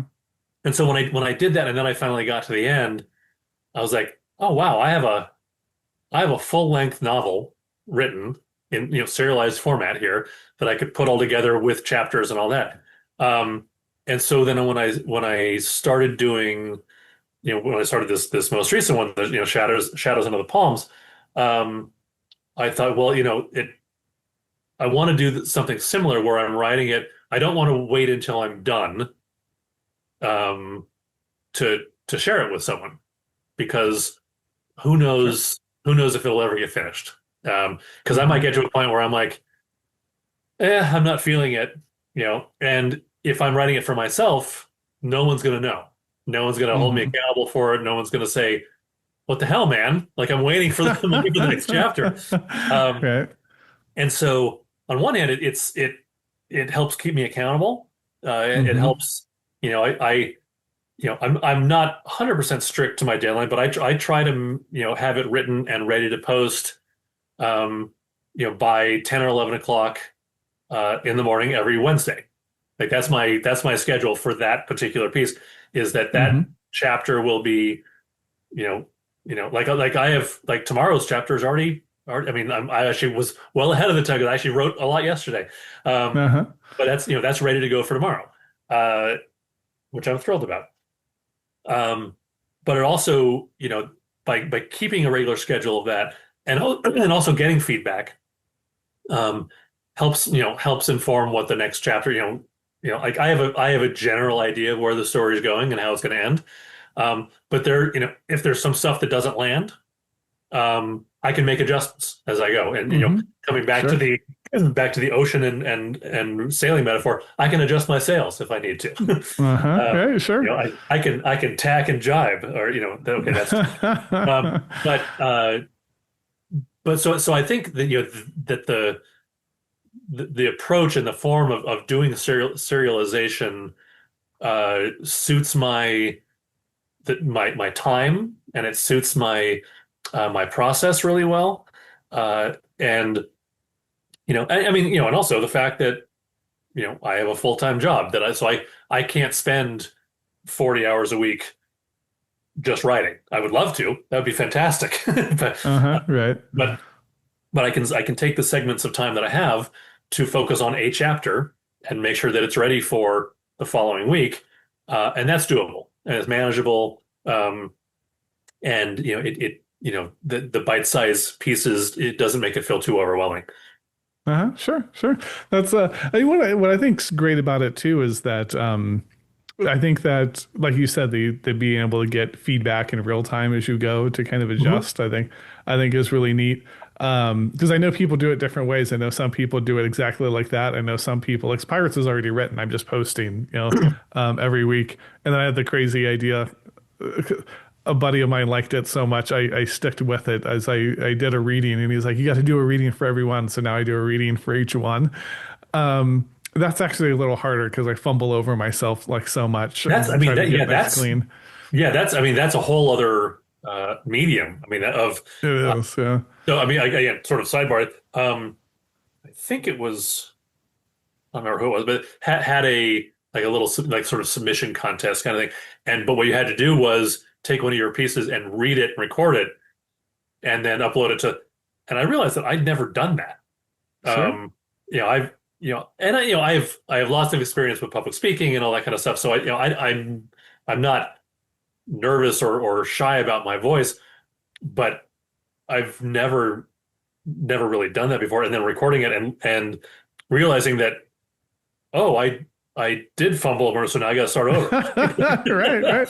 Well, I used to do lots of acting, so that part, the performing part, I'm very comfortable with, but it's a lot different having a script that is like, Sure. here's your lines, and then Yeah. needing to read text and get into a character and do all that. Like Well, the and I think voice it's acting is a whole art form all in oh, itself. absolutely. And I have friends who are voice actors, like that's their job.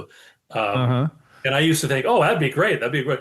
And then like I hear about like how much time and like recording and re-recording and that they do just for a 5 minute segment. Like it's not, Right, right. and I've done a lot of stage stuff too. Stage is very different because you don't get a do-over. So if you Right. fumble and stuff, you just roll with it. You just keep Uh-huh. going. Yeah, yeah, just go on. Yep, yep. Yeah. Exactly. And you get the feedback from the audience as you do it versus staring Yes. into the camera. I have a harder time when I need to like this show's very natural because it's just me and you talking. Right. When I need Right. to do like record like a 3 minute thing where I just talking to the camera, Oh, I hate that that. is so Yeah. much Yeah. harder. Yeah. I hate that. And I've had to do that before too, like recording a mess, like when I was, with different organizations, like recording and it's not even anything consequential. It's like, hey, welcome to the organization, and here's the stuff that we do, which is stuff that I know and I can talk about for days on end with no problem. Uh-huh. But having to like sit there and I'll do it in front of a crowd of 20,000 people if I have to, not a problem. Right. But I got to do a 90 seconds of recording on the keyboard, like by Right. myself in a room.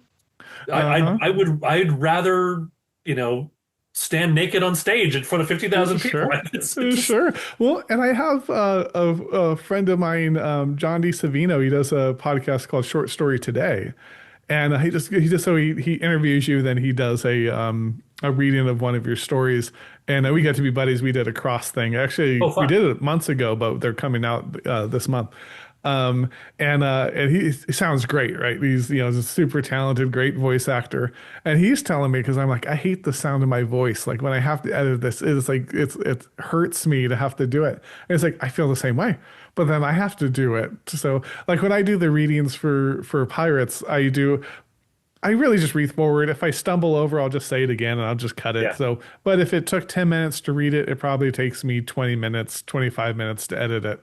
And he's like, no, but when I do it, because when you're actually doing a book and it has to be perfect, going through. And right. he's like, no, it's 4 or 5 times that. I have to listen to myself.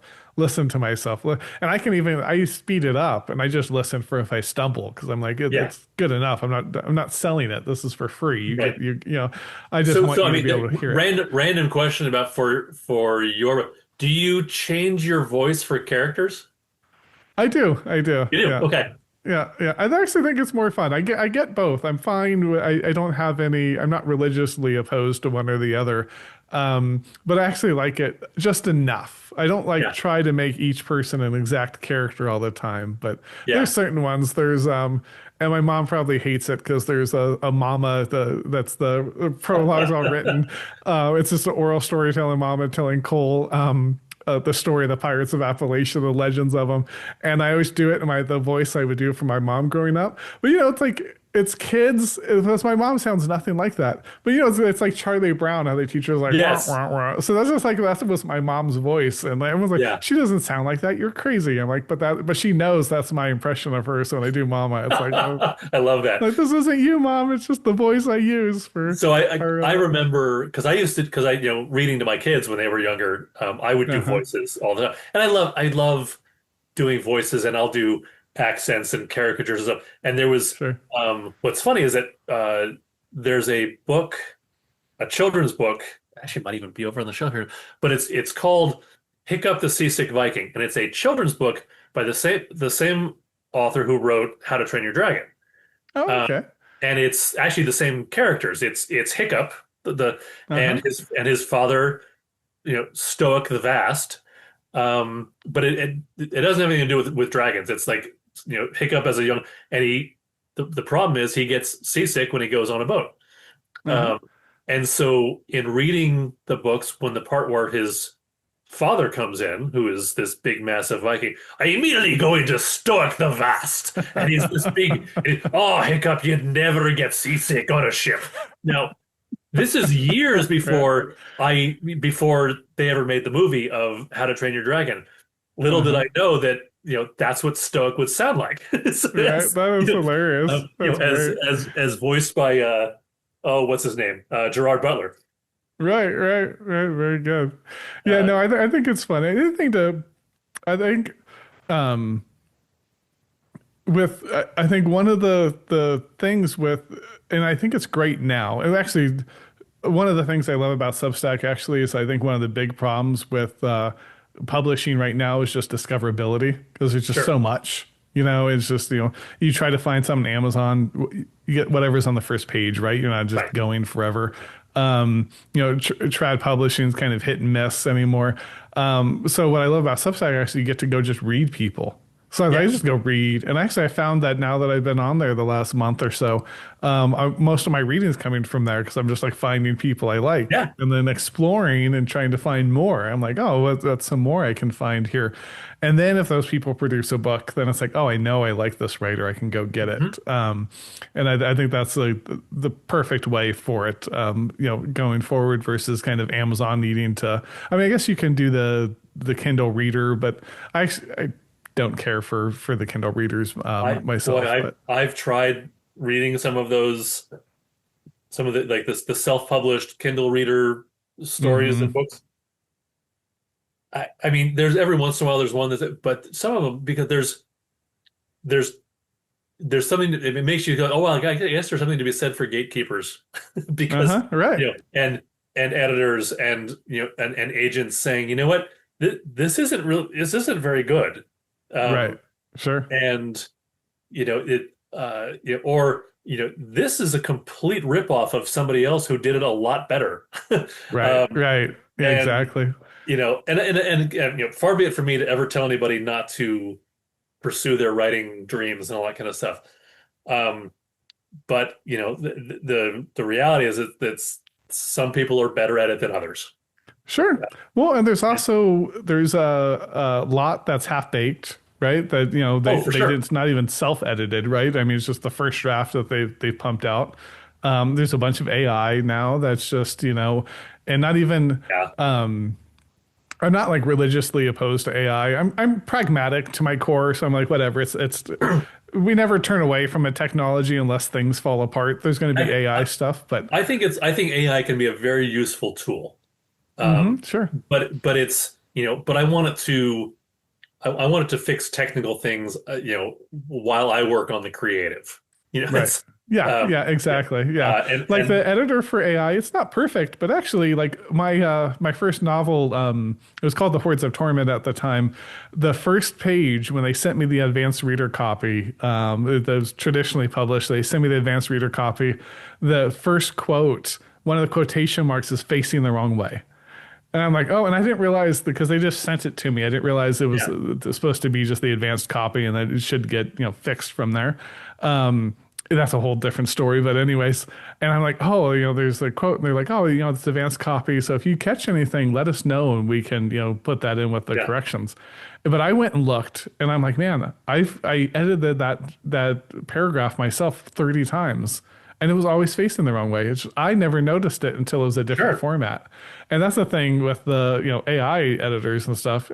Catch all those little things. I don't know. Most of it I probably ignore 70% of it, but I'm like, oh, what it catches when quotations are wrong. All these yeah. little things that it does a pretty solid copy editing job now. And it's like, well, why do I want to?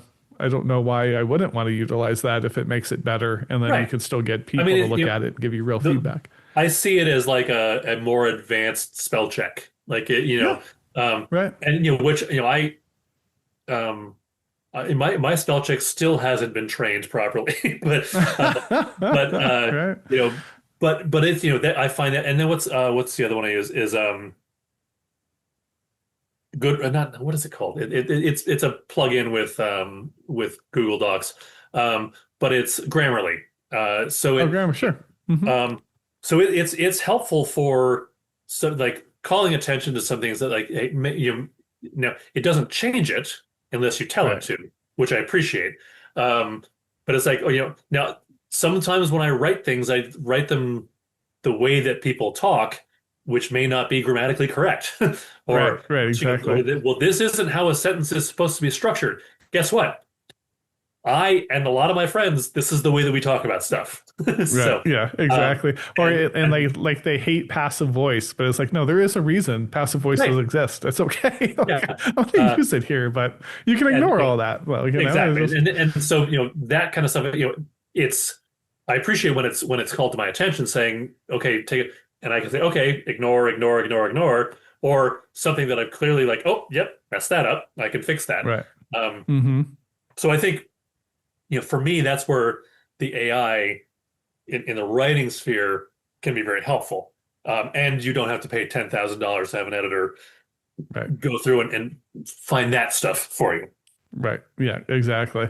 Yeah. And unfortunately, I think because to me, it doesn't even make sense. I like the aspect of writing it. And the way I write is I discover as I write. So the Sure. idea of having AI do it for me, it doesn't appeal to me at all. But, people are writing books with it. There was actually a funny one where the lady forgot to take her prompt out. So like book I one, saw yeah. that. Yes. That was pretty hilarious. Or they did the Yeah. Chicago Sun-Times did a summer reading list, and none of the titles were real. They were all just AI hallucinated. So Yes. authors and everything. So, beware. You actually need a human to check all of it and make sure what you're doing. Right. But I don't want to, pay for a Kindle e-reader subscription or go pay even $2.99, $3.99 for slop. Right. I mean, it's Oh, like, absolutely. Yeah. yeah, and that's what I think is cool about like sites. And there's other ones besides Substack. I know Medium people put stuff on. I think Royal Road, I think, is one's kind of fantasy driven. I think people Okay. put stuff on that I've heard of. But I'm like, that's actually really cool. People can read it and get a sense for what you're doing and how much they like it Yeah, and things, and go from there. So I think the future is bright. I think I like to think it's so. yeah. I think there's a lot of opportunity, a lot of great things going on. And like you're saying, I think we. I think we like gatekeepers when they kind of filter out bad quality. But Yes. I think at some point the gatekeepers start to think they're the product. Like you say, Right. like critics of things, and then they start filtering out content and things versus like, no, just filter out the bad, like the stuff that not ready for public consumption, Yeah. versus try to curate exactly what the public's allowed to see. Yeah. And Um, that's and also well, you're not part of the cool club, so you're not even allowed in the door, right. kind Yeah. of gatekeeping. I have Mhm. no tolerance for. So Right. Sure. Sure. Awesome. So I do want to be, and I usually mention on the emails, I may have forgotten. Did you have something you could read for us today? yes. So Yeah. Very good. I'm excited and nervous about it because like I said, I don't do a lot of out loud reading, Uh-huh. but I'm happy to do so. All right. Very cool. Yeah. So if you want, you can set it up if you want. You can start reading however you like to do it. So what it is, I'm actually going to read the first. I don't know if a chapter is too long, probably, but I'll the first section of the first chapter of Shadows Under the Palms of Okay. my serialized pseudo noir detective novel. Okay. Very cool. And I have to put on glasses to read. So No worries. You and me both. um, so yeah, so I mean the I don't really need to preface it with anything. This is my first attempt at doing any kind of detective mystery noir whatever. I think way outside my normal stuff that I've written in the past, but I've really loved doing it, and people seem to have enjoyed reading it so far. So here we Okay. go with chapter one of Shadows Over the Palms, and hopefully we're all the way up to chapter 17 as of tomorrow. So Very cool. hopefully, if you're watching this, you will be excited to go back and start from the beginning and read through. Yeah. So there was a storm in the Sunshine City, kind of oppressive, sticky afternoon that doesn't relent even as the shadows grow long in the moistening dusk. Summers in Florida are not what the Chamber of Commerce tells you about in their marketing literature. They don't put the dripping sweat or swarming mosquitoes on their fancy, colorful posters or magazine ads. It's the kind of weather that makes good people irritable and bad people worse. There's a reason the tourists and snowbirds clear out after Easter. At least they're not on the roads again until October. I sat in my office and looked out the window down Central Avenue towards the bay. As the sun goes down, the neon lights begin to flicker along the road, reflecting and refracting and blurring in the relentless downpour. Bars and cafes offering refuge from the deluge. I took a long drag from my cigarette, then snuffed it out on the ashtray I had brought back from Paris. I'd stolen it, if I'm being honest. I was a soldier there and thought I was being cool. I was an idiot. But the poorly painted visage of the Eiffel Tower hiding under my ashes forced a wry grin from my face. The war had been hell, but Paris was a delight. Picked up my glass and sipped the single malt, turning back to the rain-streaked window and the lights below. Friday nights in St. Petersburg. A whole lot of nothing going on. The majority of the residents were retirees, so they were long past dinner time and safe and sound in their homes before the sun went down. The handful of newlyweds that had found themselves here hopped the bridge over to Tampa for any semblance of nightlife, usually in the Cuban jazz clubs with their cigars and rum. I might have joined them once, but to cross the bridge just felt like too much effort. I drained my glass and started to pack up. The weekend lay before me with no plans, but it didn't mean I was going to sit in my office alone any longer than I needed to. I'd already sent my secretary Shirley home. She was a good one, that woman. A widow at 30s, smart as tack, no nonsense when it came to our work. And no interest in me whatsoever other than doing her job. I'd heard stories about guys who couldn't keep it in their pants and either taking advantage of their help or being less than gentlemanly, if you take my meaning. No, Shirley knew her worth and her role and left the office at the office. I respected that. Grabbed my coat and hat and holstered my Smith& Wesson when there was a light knock at the office door. I could see the slight silhouette through the frosted glass emblazoned with my name. Her head barely came up to the private investigator. Come in, I called. After a moment of hesitation, the door opened slowly and she walked in. She was no tall drink of water. She was more like one of those suspiciously small but strong cups of coffee they served over in Ybor City. The kind that looks like hot chocolate but burns like chicory without any sugar. Pretty, but in a hard way. Petite, and yet with curves highlighted by her yellow dress, cinched in all the right places. She was Cuban by my estimate, same as my mother. But I could not imagine my mother ever looking like this, especially not pronounced and prominently displayed décolletage. Mr. Duffy? Her accent was pure Havana. Tropical, warm, and sharp. At your service, miss. I sat back on the edge of my desk and grabbed my cigarettes, offering her one. She declined with a small shake of her head. I clicked my lighter open and drew the flame in. Mrs. Arroyo. Mrs. Marjorie Arroyo. There's always a husband, isn't there? Sorry, Mrs. Arroyo, how can I help you?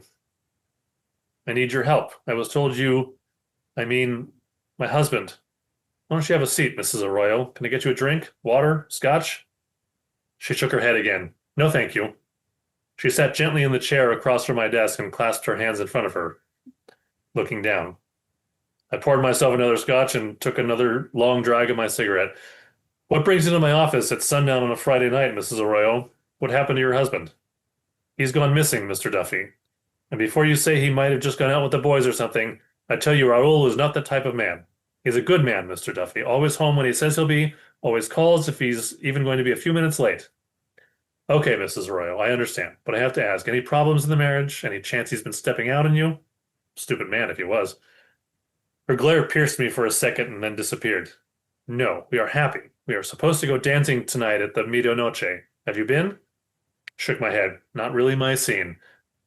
Medianoche was the hotspot over in Tampa, with the best Latin jazz and dancing the area had to offer. Not only am I not a huge fan of crossing the bridge, but I'm a terrible dancer, much to my late mother's chagrin. You don't like to dance, Mr. Duffy? Was she teasing me? Flirting? No. I'm not the man women like her flirt with. Like to? Sure, but pretty sure I'm the only one that likes it when I do. I took a swig and walked around to my chair, sitting down and picking up my pen. So when did you last see your husband, Mrs. Arroyo? Raoul, was it? She nodded. This morning before he left for work, same as any other morning. He had his coffee and eggs and bacon, read the paper, then took his briefcase and kissed me on his way out the door. She touched her lips absently. And what does your husband do, ma'am? Real estate, mostly development properties for apartments and office buildings. Anything unusual recently? Was he agitated, angry? She paused and cocked her head as though remembering something. He did say some of the men he was dealing with were suspicious. Suspicious? In what way? She shrugged. He didn't say much more than that, just that they were not the kind of men he would usually do business with. Unprofessional, I think he called them. Any chance you heard a name? No, he really tried not to bring his work home with him. We didn't talk about things like that. I see. I paused, looking down at my notes. Doodles, really. There was not a lot to go on here. So, Mrs. Arroyo, here's the thing. Hasn't even been a full day yet, and as worrying as it can be, sometimes people just are late, or are not where they are supposed to be when they are supposed to be, as I knew all too well. But not my role, she said. I held up my hand. Look, I get it. It's a hard thing not knowing, and that's just it, isn't it? Just don't know. So I'll tell you what. I'll poke around, make a few inquiries. She folded her hands in her lap and nodded, thank you. I pushed my pad of paper and pen across the desk. I need the name of his company, their address, names of coworkers you might know, any friends, places he hangs out. She started writing furiously. If you guys attend church, have regular spots you visit, anything you can think of that might help me out. Oh, and your phone number in case I find anything. She nodded and kept writing. I leaned back into my chair and took a long drag from what was left of my cigarette, then chased down the rest of my scotch. Well, at least I wasn't going to be bored this weekend. Let my gaze drift to the window where the sun was down and the sky was heavy and wet gray. Thank you, Mr. Duffy, she said, pushing the pad back across the desk. I am just so worried. I understand, Mrs. Arroyo. Best thing to do now is go home and wait for my call, or for Raoul to find his way home, preferably. If that does happen, please call me right away, okay? Or if you hear anything, think of anything, of course. I picked up one of my business cards and wrote on the back, my office number's there, home number on the back just in case. She took it and slipped it into her purse. She offered me her hand across the desk, and I stood up to shake it. She had a strong but delicate grip. I noticed her wedding and engagement rings, a matched set of yellow gold and small diamonds, elegant but not gaudy. Thank you again, Mr. Duffy, she said. I look forward to hearing from you. She turned to leave, glanced at me over her shoulder, then made her way at the door. Is that a sway in her hips? No, I'm just old and delusional. I sat back down and picked up the pad with her notes on it. She had lovely penmanship, better than mine at least. Legible, flowing. She'd been taught well. Probably Catholic school, if my guess was right. Damn nuns rapping knuckles with rulers. Not very godly, if you ask me. Not that anyone will. I lit another cigarette and stared at her notes, then checked my watch. At this time on a Friday, no one was going to be around the office. That would have to wait until daylight hours and probably Monday. But the dance club, place he was supposed to be taking her tonight. I sighed to myself and stood slowly, feeling the weather on my knees and back. Crossing the dam bridge was going to have to happen after all. Maybe I could grab some dinner in Ybor City. Hadn't had a good Cuban meal in a while. My mother was probably looking down on me in disappointment just for that. I got up, patted myself down for my wallet, keys, and gun, dropped my hat back into my head, and left my office. But yeah, thank you for that. And I think it was a lovely reading. So thanks so much for sharing that. So if folks want to learn more about you, I can certainly link up the Substack here. I think I already have it in my notes, Yeah. and if not, I can find you easy enough. But is there anywhere else you'd send them to, or is Substack the best place? Honestly, that's been it. I mean, I've really started culling my my participation in other social media. I'm on Instagram, but I haven't posted anything. Usually that's just my travel stuff anyway. So Sure. yeah, so yeah, Substack is really the place, for particularly if, for anybody interested in writing and that kind of stuff. That's really where I'm living these days. All right, very good. All right, so we'll link that up. So I like to say it's last call. You don't have to go, but you'll have to restart the video. And the question I've taken to asking folks lately is, what's next? Or what do you think the future of storytelling is, as far as written storytelling is? Oh, I think storytelling and written storytelling um, is going to continue for as long as as long as the written word is there. I mean, it may change the medium. It may shift from paper to digital and back again. But there's never going to be a time where storytelling is not important. There's never going to be a time where people are not going to, now some people prefer the oral tradition. Some people, I'm sure there's a whole episode one could run on audiobooks and listening as opposed to physically reading. Uh-huh. But if the story is being told, who cares what the medium is? The stories need to be told, and that's not going to change anytime soon. And I think people are going to find what works best for them. They're going to find their comfort zone. I mean, and like for me, I go back and forth between digital to physical. I don't do audiobooks very much, just because I don't have if I have time to sit down and listen to a book, I'll pick up a book, but that's just my personal preference. Sure. But I think storytelling is stronger than ever because more voices are being heard, more more stories are being told. There's a much wider breadth of stories being told, and new audiences all the time. So I'm very excited about the future of storytelling. Right, right, very good. Thank you for that, and thank you again, so much for coming on. It was My a pleasure. pleasure to get to chat with you and hear about your travels and your writing and marine biology and all the rest. So Yes. thanks so much for coming on. Hey everybody, thanks so much again for tuning in. Be sure to check out Sean's Substack. I'll have the link in the description and the pinned comment. And you can, while you're there, you can check out Pirates of Appalachia, all of these shows as well. There's also a really cool, nifty little table of contents for all the shows here, which is basically like a Word document with all the names and things listed, show titles and such, with links to get back to them. So if you've ever wanted a really nice, catalog of all the shows, YouTube kind of does it in the thumbnail version. If you're on podcasts, sometimes they're not always the correct order. So feel free to check that out if you just want to, get more writers drinking whiskey. If not, Pirates of Appalachia this week, we have chapter 21. But why? And Adam is going to have kind of another, candidate. Adam Patterson is on his religious quest, and he's at the Eternal Basilica. listening to Pupe Howe's sermon.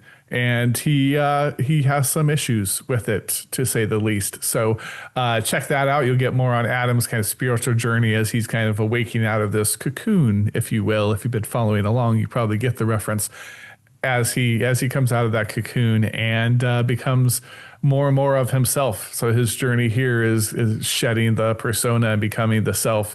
And he's gonna, it's a big swing at it here. So be sure to check that out. As always, thanks again. If you want to hang out here, Writers Drinking Whiskey, please do so. If not, we'll just see you next time. We'll keep the bar stool open. Cheers, everybody.